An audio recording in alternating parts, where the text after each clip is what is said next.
I'm joined by Senator Pat Toomey, the Republican from Pennsylvania. He's a member of the Budget Committee, the Banking Committee. He's also a former bond trader. Thanks for the time. Appreciate it. Thanks for having me. I just mentioned my colleague Deirdre Bolton. Secretary Geithner has been talking about this Armageddon, this catastrophe if we hit August 2nd and the debt ceiling hasn't been increased. You suggest these are scare tactics. Explain to me why you think that. Well, the most fundamental reason is that we're not going to default on our debt, whether or not we raise the debt ceiling. And the simple reason for that is that even if we don't raise the debt limit and the government can't borrow any more money for some period of time, tax revenue still comes pouring into the Treasury. And the amount of the tax revenue is about 10 times the money that's needed to provide debt service, to cover our debt obligations. So why in the world would anyone default on their debt? We wouldn't. What we would have is a partial government shutdown. It would be disruptive. There'd probably be federal employees who'd be laid off. We'd have procurements that would be delayed. Those sorts of things would happen. It's not optimal. It is, as I say, disruptive, but it's not a catastrophe, and it's not a default on our debt.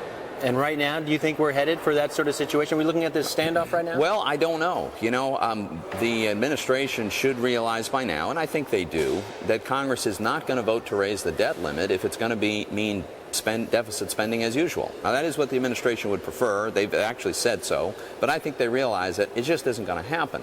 So if they're willing to get realistic about the spending cuts we need, about the change in this broken process, because we're on a completely unsustainable path. We have absolutely no chance of being a prosperous country with the debt overhang that's going to just keep growing on the path that we're on. We've got to get off this path, restore some fiscal sanity, be on a path towards solvency, and then we can raise the debt limit, but we've got to do those things first. Now, you suggest disruptive. Certainly, there could be payments to Social Security recipients, maybe even military personnel that could be disrupted as a result of what you just laid out there.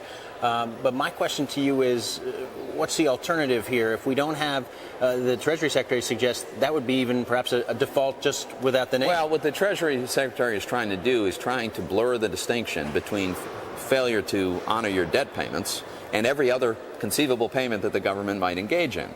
That's just ridiculous. And the bond market knows there's a big difference between getting your coupon payment when it's due and whether or not you lay off the guys who cut the grass on the mall. That's not to diminish the work that they do, but to the world economy, they're not the same thing, right? I think everybody knows that. And the Treasury Secretary, I think, would do a service if he would stop talking about default, since he's the one who controls this process. He'll have enough revenue, and he has the discretion to decide which payments to make in the event that there's a cash flow shortage. So since he's the only one who could actually cause a default, I think it'd be good for him to stop talking about default. As I mentioned, you're a former bond trader yourself. You look at the market so far. You look at 10-year yields right now, and it suggests either those folks think that the government's going to resolve this, as it usually does, at the 11th hour. What do you make of the market reaction, and when does that start to turn? Well, that's a good question. I mean, the market, obviously, if you look at the Treasury yields, the market is implicitly saying that these guys are going to figure this out. But I don't think it's so much the debt limit on August 2nd. What the market is really saying, when the 10-year Treasury is yielding 3.15, it's saying that you guys are going to solve this long-term problem. And at some point, if the market loses confidence that we have the political will to get spending under control, then that's when we will have a disaster on our hands. This is why I think it's so irresponsible for the administration to want to just keep kicking this can down the road. We've got to deal with it now. You've got your own budget plan out there that would bring the government back into balance within 10 years' time.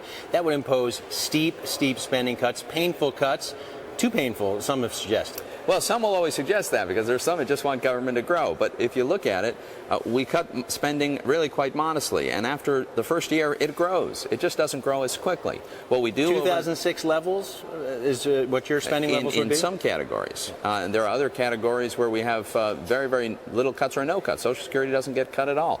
The president's budget pretends that they're going to stop reimbursing doctors at the current rates in 3 years. That's not going to happen. So my budget doesn't pretend that's going to happen. So we've got an honest budget that demonstrates how we can get spending down to 18.5% of GDP within 10 years. It takes 10 years to get there. It's not easy, but we do. And I think it's important that we show that we're willing and able to balance our budget.